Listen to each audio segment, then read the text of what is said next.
The most important questions about AI shouldn't be how to prompt or how AI hallucinates. They should be about us. Who shapes these systems? What do we want to become together? What kind of world are we weaving? Welcome to Between Us and the Machine. With Margot from Brakel and Juliet MacDowell. Don't forget to subscribe. Welcome. Last month, the WHO issued a warning. Generative AI tools are being used for emotional support, even though they're not designed or tested for mental health.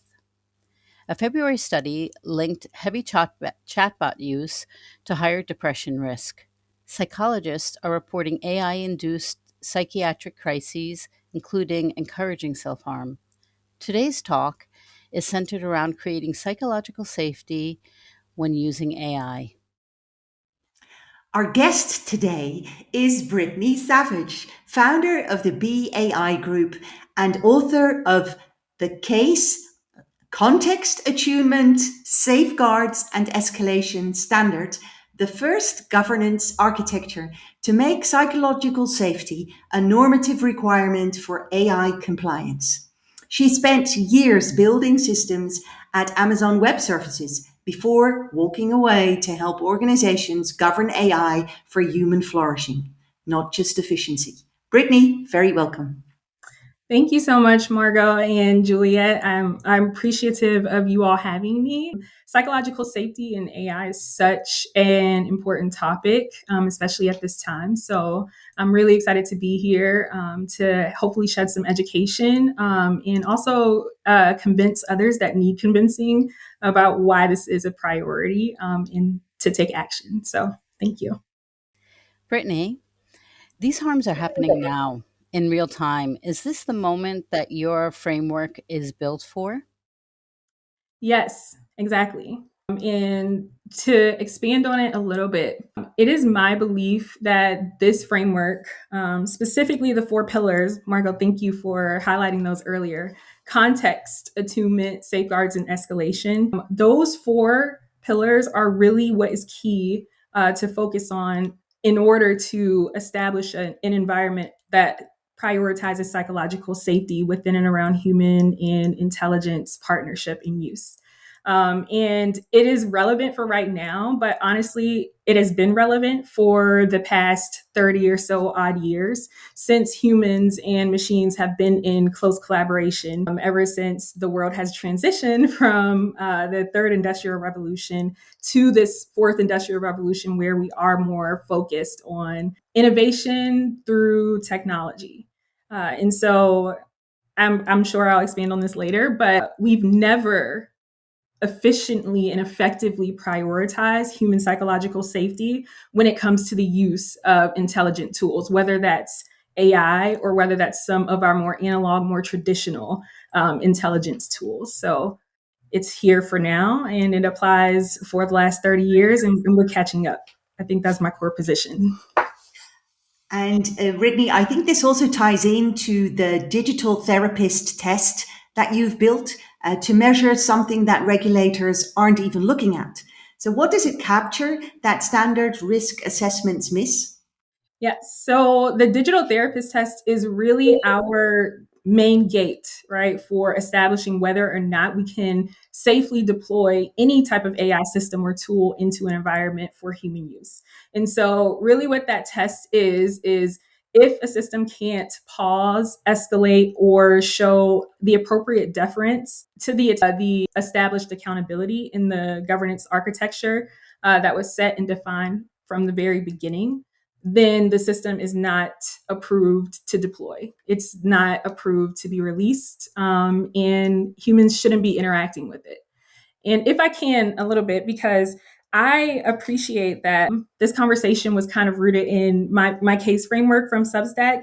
And that is the beginning of my work. And that framework is near and dear to my heart in that article. I'm sure Juliet will link it underneath this recording. And I wrote it at a time where I had just come from advising senior leaders in DoD and about national security and using AI for intelligence and risks. So the framework, while applicable, shortly after, I realized that it wasn't substantive enough, right? Just as a framework, and that we needed more because leaders and general users did not understand the art of the possible, and the potential risks of which could occur from AI use without being governed properly. And so that framework has now transitioned into a full discipline. And that discipline is called Human-Attuned AI governance. And so the case framework now sits as an actual standard underneath of that human-attuned AI governance. And what this does is allow us, hopefully, to impact legislation at a broader level, right, at a more macro level. So starting with legislation, and then downstream from that, right, like enterprise policies, organizational use, and then individual use at a granular level. And so the DTT, digital therapist test, how it is still applicable in our discipline and in our framework, but now it is just one governance artifact that sits within the broader standard for human-attuned AI. So I wanted to just kind of bring this in and preface our conversation here. It's a lot. It's complex, but I hope that explanation kind of made sense. And let me know if you need me to elaborate any more. That's perfect. Thank you. You're welcome. Yeah, I think so. It's true that the Substack article really caught my attention. And in that article, you said that most AI failures aren't model failures, but rather that they're governance failures. And so I would like if you could just take a moment to talk about, what happens when a system is deployed without the infrastructure to adapt after deploying. Yeah. So that is currently where we are right now. Enterprises and the government, they are deploying these AI systems without having a solid, defined governance architecture from the very beginning. And so most companies, organizations, individuals, we think about governance as something that happens downstream. So you typically think implementation, operations, adoption, and then governance, compliance, audits, all downstream from the implementation and operations. That we have data, tons of data that has shown that that is an ineffective approach and it does not work. And moreover, now that we are dealing with such an advanced technology like artificial intelligence, the propensity for harm is greater, as we see with the quote that you, or with the stat that you just, opened the episode with about the WHO. And so really what needs to happen is we should shift, right, from this current approach that we use for governance into defining architecture at the start. And so we should think about governance architecture being at the broader level, and it stands over, right, the implementation in the operations and execution.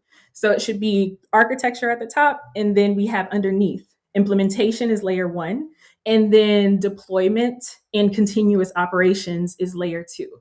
If we are not doing it like this, what tends to happen is a breakdown in trust in an environment, because we risk, when we don't know necessarily how a tool or a system should be performing, right, in order to protect our safety while maximizing efficiency and performance of the actual tool, then it ends up harming the tools or the people that are, meant, that are supposedly, it's supposedly meant to help, right, make their jobs easier. But without defining the architecture for what should happen at the start, for how these tools should be operating, then we don't necessarily understand, or we don't pick up on when the system is drifting away from, a productive use case, or we don't understand, or we're not able to flag right away when, an escalation needed to have happened that didn't occur. And so more tangible examples of, consequences, it looks like if we're trying to use AI to automate a simple task like reviewing tax returns, for instance, that's a big deal right now in US. I know for sure the IRS is sometimes trying to use AI to automate and review tax returns for flags or for discrepancies.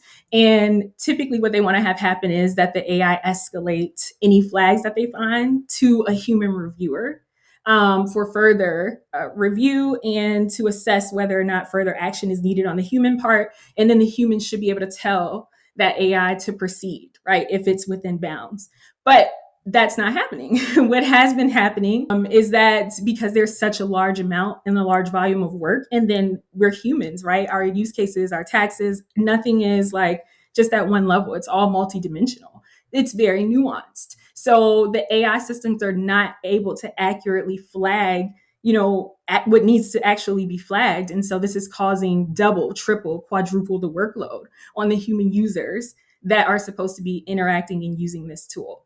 Now, that's because they've done it the typical way when we think about governance, right? They have not set governance as the architecture. So they have not set a system. They don't have a system in place before they implemented that tool that says, if an AI, and I don't know, what this would actually look like. I haven't taken a deep dive into their system, but to me, what should be happening is if the AI flags a potential warning or something, the risk, right, should be tiered. So it should be categorized in different risk tiers and approaches. And then the AI system, because again, with the digital therapist test, we don't deploy any system that can't stay within the bounds or the confines of the governance architecture. We would have tested the system and we would have verified that it's able to stay within those risk tiers. And so the AI is now accurately escalating, appropriate flags categorized by risk to the appropriate and accountable individual, right? As opposed to just sending anything that might trip up their systems. So again, a lot of this is complex. So happy to just expand, but Actually, that's interesting because recently, last year, I made at Mission AI, we made an app that the French administrative units used to work with refugees, and we had this escalation system. The thing is with the escalation system, and not to go too heavily into the technical, is you have to think about all of the possible things that would escalate. So all of the possible scenarios. And with something like taxes, that's really humongous. So I feel like they probably, my opinion is they probably implemented it way too early because you have to go through so many different scenarios and build in what what would be a flag. And as you said, categorize them. That would be the way to do it. When you and I spoke, so before this podcast, you and I spoke, and we were talking about the time in the 1970s when Ralph Nader came around, and he really worked, or actually worked and lobbied uh, the corporate America to get certain things in place, and that's how the FDA got created. And so, we were speaking about this activist pressure that created this food and safety regulation. Are we at this moment right now, in your opinion, with AI, or we're still a little bit too early? great question. I think that it's hard. It's nuanced as with everything with AI. I think that given the rate of advancement, right, the speed of advancement with the intelligence, we don't unfortunately have the luxury of doing it in a sequential order back in the days of Mr. Nader. Unfortunately, we just don't, right? And it's a blessing and a curse. I see it as a blessing and a curse because I am a proponent of innovative technologies and advancing those technologies, right? And maximizing the positive risks that could manifest from it. However, I am just really concerned and wanting to make sure that we govern it properly. So it should be governed but fast. And so from that perspective, we have to, yes, educate at the same time, right? So this is why organizations like Mission AI and the conversation that we're having right now is so impactful and helpful, because everyone needs the education that we're talking about right now. But at the same time, now, if you hear it, you're called to act. That's a signal. If you're hearing my voice right now, like, you're called to act. And the way that you do that, right, is wherever you are. If you're not in a position of policy or, lobbyist necessarily, that starts with going to your leaders at your kids' like school boards or your school districts, right, and asking what are they doing about governing for more responsible, more a safer, ethical, or more ethical AI approach to use within our schools, because schools shape the future in any area of the world. Schools and what we're teaching the children will shape directly how that future looks in 10, 20, 30 years time. So start there with your leaders at a school district. If you have access to a level beyond that, start at your state or your local, your local domain or state.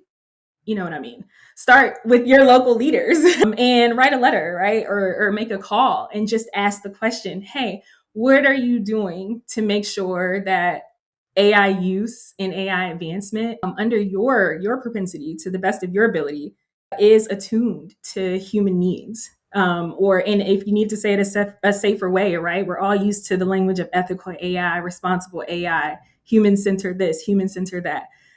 Start there. Like, what are you doing to make sure that AI use as it affects the citizens in this domain or this territory is more human-centered? And so I find that to answer your question more directly, Juliet, we have to do both at the same time. We have to build. Let me just preface too. If we think about the advancement of AI, and I'm a complete nerd, right? So I might go off the tangents here, but I love this stuff. I live it. It's my life. So if you think about it in the rate of AI intelligence and innovation, our current adults that exist right now, so the three of us, and the generation like right before us and the generation that's right after us, we're all now working as adults. AI, right, and the technology has grown up alongside of us at the same time. So we've built the plane while flying the plane, and there has been no one in front of us to turn around and be able to say, this is the way that you should act in and around these intelligent systems. This is the best way to behave and think about that to preserve the performance and safety within and around these systems. There has been no one to teach us how to do that. And so we have to learn at the same time.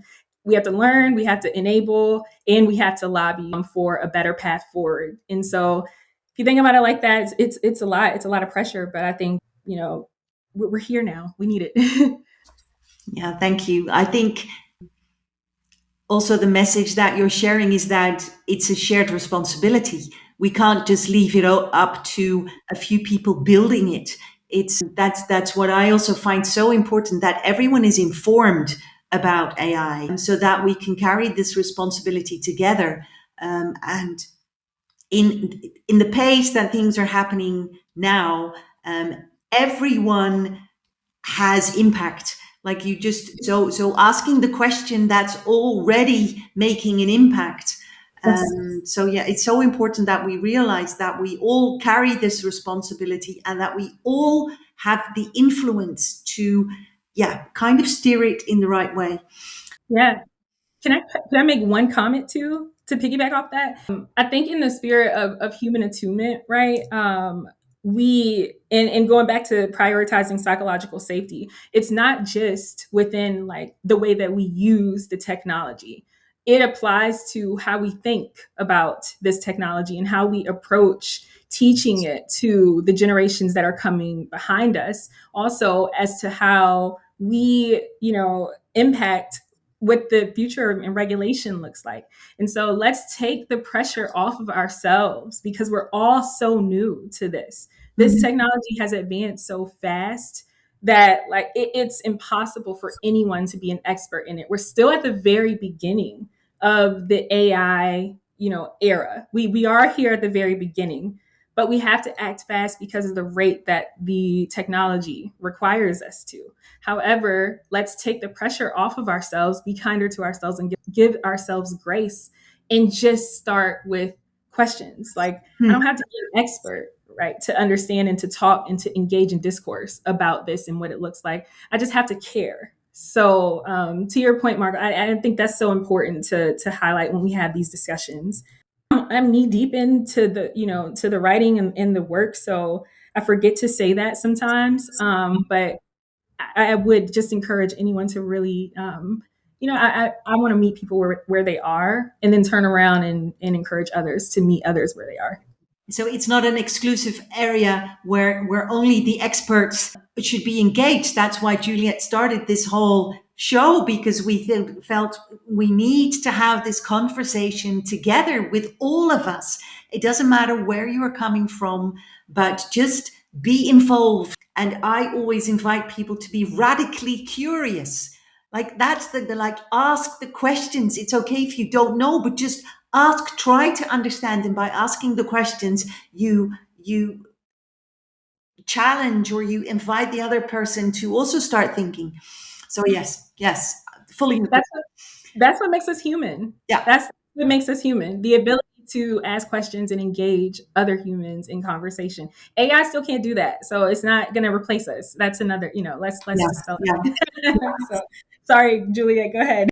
yeah. No, so still, we're going a little bit back into your career. So you spent years at AWS, Amazon Web Services, and then you left. Why did you walk away?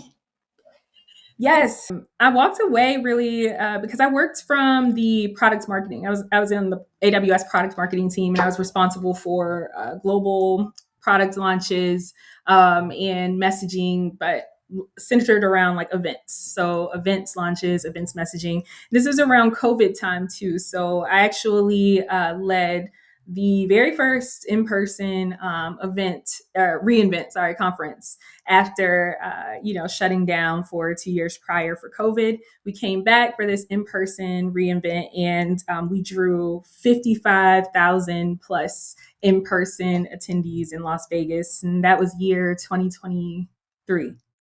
Yes, 2023. It's the year after I had my son.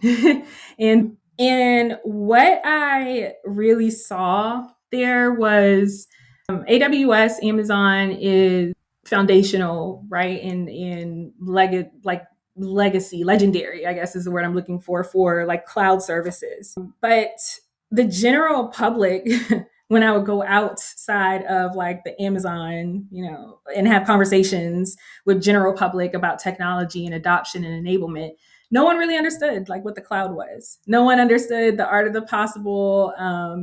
And I really wanted to engage more and work more with those closer to like the ground, right? And executing on the ground. And so after I left Amazon, I went to work for a global biopharma company based out of Boston, Massachusetts, in the US. And there, I loved what I was doing. I actually was able to engage with the hospital populations and their research teams around the country, really around the world. And that was what first exposed me to like federated data, EHR guidelines, European data privacy and security. And so I simultaneously, worked on the industry side with like the pharmaceutical companies, biopharma, the money teams. And then, but I, at the very same time, was engaged in discussions and was able to work one-on-one with the hospital partners and students and tenured researchers. And navigating that perspective, right, from both of those domains at the same time really shaped my views on what must occur from a privacy perspective, but how we also have to make sure that the intelligence and the regulations are tuned for the human systems. And so that was really instrumental, I would say, in grounding the foundations of like the case framework, and really putting my attention and my priorities on human attunement specifically, but also maximizing the efficiency and effectiveness of the technology within data confines. So yeah. So can we talk for a moment about the way that you distinguish between the human centered and human attuned?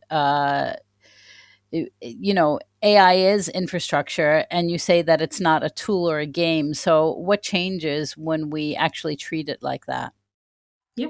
So if we think about, I guess, the language that we are all accustomed to hearing when it comes to AI, and that's ethical AI, responsible AI, human centered, those are really just theories, right? They're theoretical in nature, they're principles.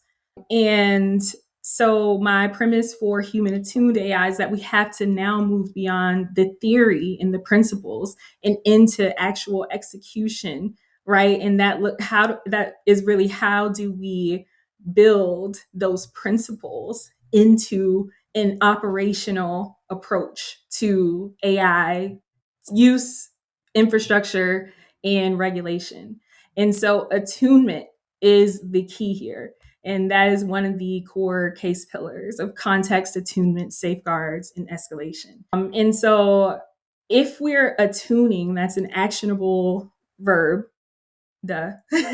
But attuning for humans means defining that architecture, like before we even have AI making any type of decisions or touching our live production environments. Don't give it a chance to harm humans, right? Before you even let the AI perform or make a decision, you step back and you define what it should look like from a top level architectural perspective first. And what happens when you do that, and then you treat the implementation and the execution and the continuous operations downstream of the architecture, is that once you hit the deployment and then post deployment continuous operations point where the AI is actually working in real live human environments, then you already know what should be happening regardless of what it is. We're not there yet. We're not there yet. Obviously, there will be challenges, right? But we have a defined baseline for what should be happening. And so if, there's going to be changes, there's going to be challenges, the AI is going to go off course, or it might mess up, might get it wrong. But the human side also, the human case calls for continuous or refreshed context. And so it's the responsibility of the human side of the partnership to be providing the AI side or the machine side with accurate, fresh context on in effective cadence, right, on an ongoing basis. So if the human side has failed to give the machine side all that it needs to make effective human decisions, right, that is in the best interest of us as we're both performing tasks and working together, then that is also, a risk that can occur. And so again, going back to that established architecture, when the AI and the humans are in partnership with each other downstream, this is like we're now down here at this level. So we're all working. This is my environment. We're all working, but we hit a snag and it's like bump in the road. And now we're like, pause. There's no more like working because we've hit a challenge. We're going to stay here, right? Because the architecture tells us to. We're going to stay here. You're going to go back to that architecture and say, what should have happened at this moment in time? Right? We're paused, but what should have happened? What should have occurred? And that architecture is going to tell you.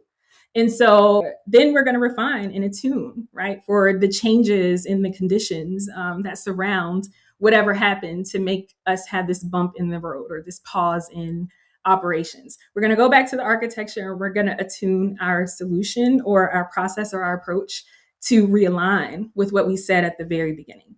And so hope that did that answer the question? Yeah, so it's like a continuous process, and I love the way that you explain it. It's a verb. It doesn't stop. Like it continues. And then I'd like to talk about your credential path, because you have the standard, and then you chose to scale it through community certification. Why did you choose to do it that way?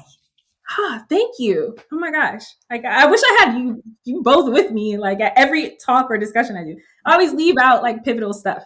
Because it's all pivotal, it's all critical. But thank you. Yes. So okay, we have the discipline, right? We have the discipline formalized, human-attuned AI. And then down from the discipline, right, sits the case standard for governing architecture. And that sets what should happen. That sets the standard. That says what should happen. It says that we, by any means, wherever we are in the process, we're always establishing and prioritizing psychological safety. Downstream from that is the execution or the enablement, right? So it's no different than the way I approach like the governance architecture and the hierarchy to begin with.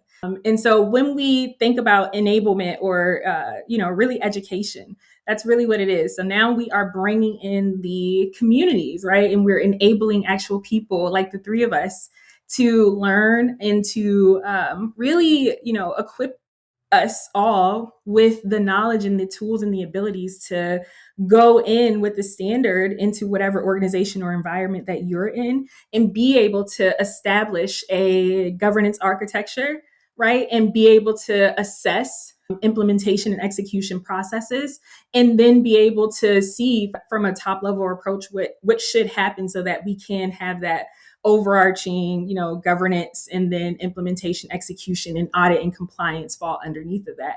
But you're able to do that through our training and our certification programs. And so level one, we have 3 levels of certification currently. So level one is the CASE Foundations or CASE F. And so this is the CASE certified Human-Attuned AI governance foundations. And so you really understand and learn the concept of governance as infrastructure, right? And that includes really understanding governance hierarchy, right? With the overarching architecture and then implementation, execution, and then compliance. So you really root in that, and then you understand human-attuned AI governance in our approach to accomplishing that, and how that differs from what is currently being done within organizations. And you gain that foundational education, and that prepares you for level 2 certification, which is the CASE Professional. CASE Professional certification is all about implementing and executing. And so in this course, CASE F is self-paced. So 8 or 9 hours of self-paced videos that you can enroll, you can watch on your own time and learn.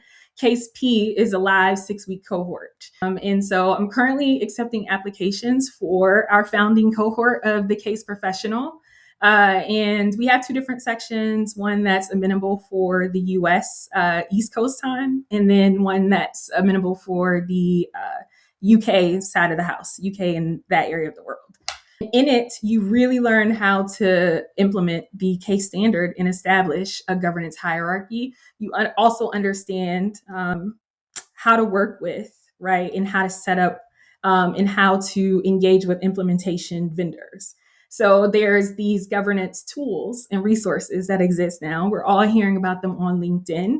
But what's tending to happen is the implementation vendors, I'll call them, they are wanting to conflate the architecture level with the implementation level. And so you'll hear rhetoric like, it doesn't matter if you have governance established if you can't successfully implement it. And that's a wrong approach. Whether or not there's successful implementation, successful performance, right, is it doesn't matter. That's irrelevant to the fact that you still need in hierarchy or in architecture set to begin with, because how else will you know that things are going wrong, and how will you know how to fix it? And so you need both, right? And the case P teaches you how to establish that architecture. And also we approach implementation. I'm in partnership with several case vendors that align with the standard. And so throughout those 6 weeks, you really build and learn hands-on how to build your own conformity evidence portfolio with governance artifacts aligned to the standard. So you can take that into whatever environment you go into after and perform this. And then I'll just say case A, which is case architect, is the 3rd and most advanced level in our system. And that is more along the lines of continuous operations and audits. Excuse me. And so you really master the foundations and you really understand how to implement. But now you have some technical performance expertise so that you understand how to actually go into a foreign environment, assess their operational system, and then, figure out what needs to happen from there. So I'll stop there. Thank you so much, Thank you. Brittany. So we will definitely put in the links for these courses, and also thank you so much for being here. I have this feeling that we could talk about this forever, but it was maybe for our next session. But this was very good, so thank you. You're welcome. Thank you. You've been listening to Between Us and the Machine. That's it for today. Thanks for being part of this conversation. Subscribe wherever you listen and share this with someone who should hear it. This is Between Us and the Machine.